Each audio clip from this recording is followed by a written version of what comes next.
আসসালামু আলাইকুম সুপ্রিয় সপ্তম শ্রেণীর শিক্ষার্থী। তোমাদের ষান্মাসিক সামষ্টিক মূল্যায়ন পরীক্ষা চলছে। আগামী 20শে জুলাই তোমাদের বিজ্ঞান পরীক্ষা অনুষ্ঠিত হবে। বিজ্ঞান পরীক্ষায় কমন উপযোগী কিছু সাজেশন নিয়ে এই ভিডিওতে আলোচনা করব।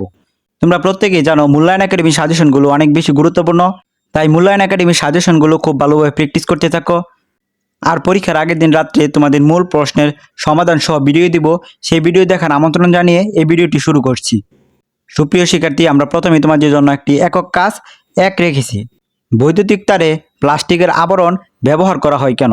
উত্তর: বৈদ্যুতিক তারে প্লাস্টিকের আবরণ ব্যবহার করা হয় সুরক্ষা প্রদানের জন্য। বৈদ্যুতিক তারের সংস্পর্শে আসলে প্রাণীদের শক লাগতে পারে, তাই তারের উপর প্লাস্টিকের আবরণ ব্যবহার করা হয়। এখন আমরা প্রশ্ন 2 দেখব।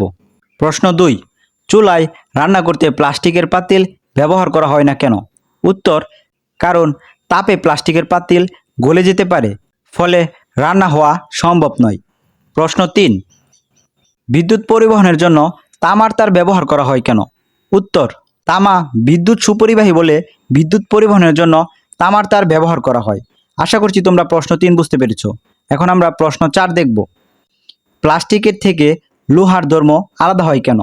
উত্তর: প্লাস্টিকের থেকে লোহার ধর্ম আলাদা হওয়ার কারণ প্লাস্টিক অধাতু এবং লোহা ধাতু। তো সুপ্রিয় শিক্ষার্থী, আশা করছি তোমরা একক কাজ 1 বুঝতে পেরেছো। এখন আমরা একক কাজ 2 দেখব। একক কাজ 2: প্রশ্ন 1: অক্সিজেন যেখানে একটি দাহ্য পদার্থ, সেখানে অক্সিজেন একটি উপাদান হওয়া সত্ত্বেও পানি বা কার্বন ডাই অক্সাইড কীভাবে আগুন নেভাতে সাহায্য করে? সমাধান: অক্সিজেন যেখানে একটি দাহ্য পদার্থ, সেখানে অক্সিজেন একটি উপাদান হওয়া সত্ত্বেও পানি বা কার্বন ডাই অক্সাইড আগুন নেভাতে সাহায্য করে। আগুনের মধ্যে পানি দিলে আগুনের তাপে পানি বাষ্পে পরিণত হয়। বাষ্পের পাশাপাশি সেখানে ধোঁয়াও তৈরি হয়।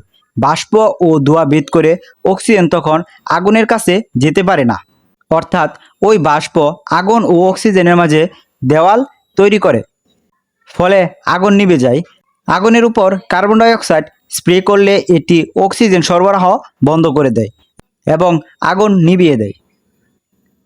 আশা করছি তোমরা একক কাজ 2 এর প্রশ্ন 2 বুঝতে পেরেছ। সুপ্রিয় শিক্ষার্থী, মূল্যায়ন একাডেমির সাজেশনগুলো তোমরা খুব ভালোভাবে প্র্যাকটিস করতে থাকো। আর পরীক্ষার আগের দিন আমরা তোমাদের প্রশ্নের 100% সঠিক সমাধান সহ ভিডিও দিব। সেই ভিডিও সবার আগে পাওয়ার জন্য মূল্যায়ন একাডেমি চ্যানেলটি সাবস্ক্রাইব করে পাশে থেকো।